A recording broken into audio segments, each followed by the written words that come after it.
moving to the North Shore again, to a place called Newburyport. We have an overcast sky and the threat of rain, but we went ahead and painted anyway. This is the scene that we're looking at. Newburyport is an older town and a very beautiful place because they've kept a lot of the original architecture, a lot of mills and working buildings around that they've maintained and repurposed for markets and shops and this sort of thing. But we're going to paint a rainy day scene. And to evoke the feeling of a rainy day scene, we need to use a lot of soft edges. Everything is kind of softened by the atmosphere. And that's how I'm beginning the painting, with a reference to the background. And I'm simplifying it quite a bit to just give a pattern of leaves and not paint specific trees. The purpose of this is to create a feeling of trees back there without describing each tree or even any trunks or anything like this. And through the trees we see a gray sky, and this is beginning to set up the background. I'm working pretty much wet on wet, but I am working by sections. In other words, I'm not trying to do anything too large or unmanageable. I'm trying to keep it in manageable pieces. And this is important when you're working with the technique of wet into wet or dry into wet, is to give some thought to it and keep the sections manageable. I've moved on now from the background of trees to the face of the building. Also, I consider this a background too. My figures are going to be in the lower third of the painting, where I'm going to have a little more contrast and a little more energy. But I do want to get this feeling that the building is kind of receding into a mist. I also want to invoke the color of the brick, especially when it's wet. It deepens. It gets this really deep, beautiful, warm color, and it becomes reflective as well. So we'll see that in the brick that's below. Here you can see I'm adding colors while it's still wet, and this is to create, what I'm doing is creating a graded wash, going from a little lighter aspect to a darker aspect below. And I'm tilting the board, spraying it a little bit to get those colors to blend and deepen as it comes down to the ground level. You can see that in the original photograph that was at the beginning, but I'm exaggerating it. I'm making it maybe more than it was on first observation. And we do that a lot in painting. We exaggerate things to make them more appealing, to make them more dramatic, to make them more engaging. We diminish other places. For example, in the background, we had a strong, if you look towards the background in the original photo, you'll see the trees were quite dark and created almost a cave-like feeling because of the darkness. Here I wanted to open it up a bit so that we get a feeling of light and mist in the background, and thereby create interesting juxtaposition of light against dark and also warm against cool. So I'm now worked on the left-hand side, finished that, then going to the lower section where a lot is going on, but the first task is to kind of create the feeling of the plane, that descending plane. The figures are, it's an uphill avenue or an uphill alley, and I want to get a sense that it's reflecting the buildings and some of the sky overhead, and lastly we'll reflect some of the figures. This is also being done wet on wet or dry into wet. The techniques are basically the same. The one difference is that we use a drier brush and thicker paint for the dry into wet, and we get a more of a readable shape. I'm going to include a reference to a drill that is useful for working with the technique of wet into wet, dry into wet, dry brush, and also lost and found edges. 4 techniques that we use a lot in watercolor. So practicing those will enable you to do this sort of thing on the spot and do it with a little more confidence. So we're building up the foreground. We're leaving a bright area where I plan to put figures and their reflections. And we're kind of surrounding the sides with deeper, more dense color, richer color, but all pretty much soft edges. I will use a hard edge where I want to really gain a focal area, or I'll use a hard edge to, if I want a figure to stand out a little more than others, and I'll use soft edges to recede, to ask to make it feel like the atmosphere is softening everything. So edges play a very important role in the watercolor that we're doing today. In fact, I think edges, a mastery of edges will really improve your painting from a technical point of view and your ability to express what you enjoy about any one scene. Starting to just place a figure to get an idea of how dark I want to go, proportion, poses that might work. This is adding figures to your painting. In the beginning is difficult because if you're not familiar with the figure and how to place it into a painting, it immediately looks off. So I drew these figures ahead of time, made sure that they were kind of where I wanted them and in the position that I wanted. They're going to help me to create a feeling of depth in the painting, because as they move from the lower part of the painting up into the painting, they're going to get noticeably smaller and less vibrant. And in the foreground, we'll be creating the feeling that they're walking, either with an umbrella or with a slicker, and that they're a bit in a hurry because the rain has started to fall. In truth, that happened when I started the demonstration.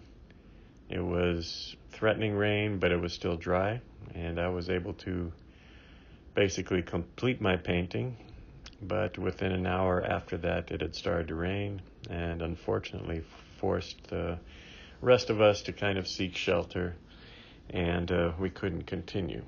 That's part of the drama of working outside, is that you want to take advantage of that threatening situation, like rain is going to happen, but once it starts, you really have to be under something, otherwise your watercolor will wash away. It's happened to me many times. Anyway, scenes of rain are really, I find them very enjoyable. I like to work with that sort of circumstance because I think watercolor is a good media for that. We can use that technique of wet on wet, soft edges, and blurry forms to create a very specific mood. And certainly we experience rain on a regular basis. It's part of our life. I think that's why I enjoy painting it, because I enjoy painting things that I experience every day and enjoy sharing that with others. People seem to enjoy rainy day paintings also. So my painting has dried off, and what I'm doing now is describing really loosely some of the windows, some of the doorways, some of the storefronts, signage. I'm using basically a very gray, warm color to do that.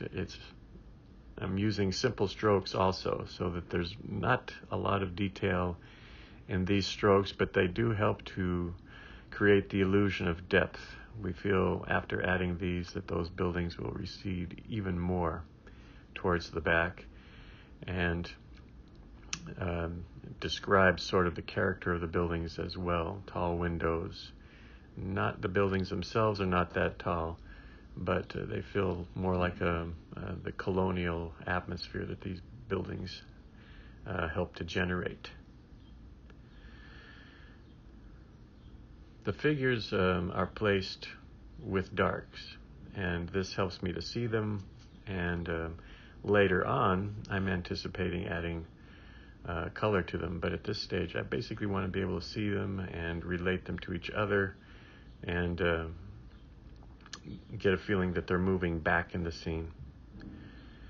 And since the washes have dried, I'm amplifying them a little more too. This is very typical with any watercolor, where it looks great when we put it on. As it dries, it tends to lighten, especially when we're working with a lot of water. So what I'm doing now is making an adjustment. This is more like what I wanted from the beginning, and I thought I had it, but it has faded off, and now I'm joining that dark left-hand building to the figure that's moving through, so that we kind of, again, create a little more of a dramatic stage area. The bright area in the foreground of the picture is getting more intense, and I'm setting the stage for the figures that you see, and more importantly, the reflections that are going to describe this very rainy day. That's what I'm doing now, straight down reflections, even though they're falling on a lateral surface or a plane that's a little different. When we see this sort of vertical reflection, we immediately associate that with a very wet surface. So that's why I'm doing them straight down, exaggerating the length, and it also connects the dark image to the lower part of the painting, which creates a little bit of visual stability. It doesn't feel like things are floating, they feel anchored. I've been struggling with this red umbrella, as you can tell, and still not happy with it, but I'm going to extend some of that red into other parts of the painting and try to resolve the issue that way. I originally had thought it'd be good to see the figures in front of the umbrella as though the umbrella is being carried on the shoulder. Visually it's not quite convincing. I'm going to count on some highlights to help me, and some a feeling of the couple that's walking with the umbrella coming a little bit forward from it, so bear with me. The figures on the right, one walking towards us, a couple walking laterally into the painting. You notice no one's really walking out of the painting. They're all kind of walking either towards us or into the painting. And this is another visual cue. If it doesn't always have to be that way, but it is helpful if you want to guide your audience's eye towards the certain area, in this case, this middle ground.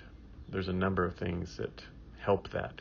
One is contrast. You can see most of my contrast is in the lower third, specifically around the central figures.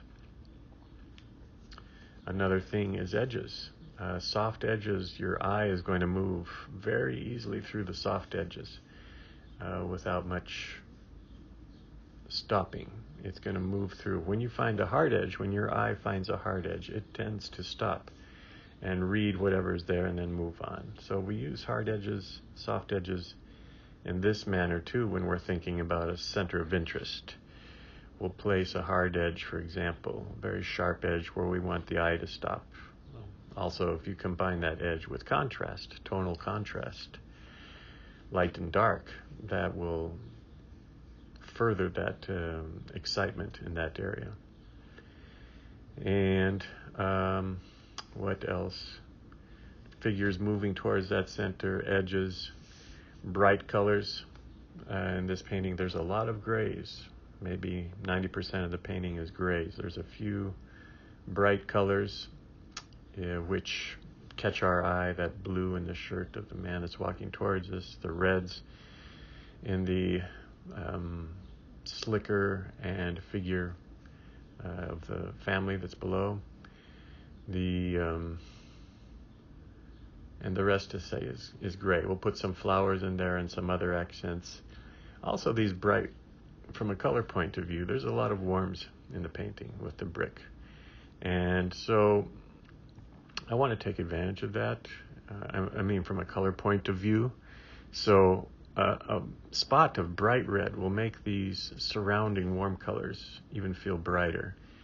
And this is sort of an optical illusion, but painters use it all the time to sort of harmonize their colors and make there a little more visual excitement with a certain color.